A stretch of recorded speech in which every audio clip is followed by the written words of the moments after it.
Objective function లో 1 2 3 this is as it is same తీసుకున్న తర్వాత బాగా వినండి.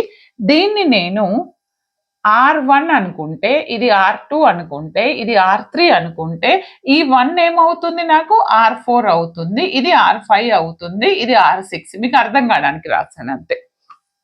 ఓకే, ఎందుకంటే అది నేను ఇక్కడ యూస్ చేస్తాను ఆ ఫార్ములా, అందుకని. ఓకే, ఇప్పుడు ఇక్కడ మీరు 1 ఎలా రాశారు మేడం అని అంటే, చూడండి నాన్న, ఇందాక మీరు S1 S2 S3 రాసినప్పుడు వాటి వాల్యూస్ ఆబ్జెక్టివ్ ఫంక్షన్ నుంచి ఎంత తీసుకున్నా నేను 0 0 0 అని తీసుకున్నా, ఇక్కడ 3. అవునా?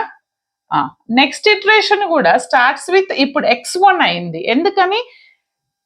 S1 అనేది వెళ్ళిపోతుంది, x1 అనేది ఎంటర్ అవుతుంది. బట్ x1 కి వాల్యూ ఎంత ఉంది? నాకు 1 ఉంది కాబట్టి 1 తీసుకున్నా. క్లియర్? బట్ S2 కి 0 ఉంది.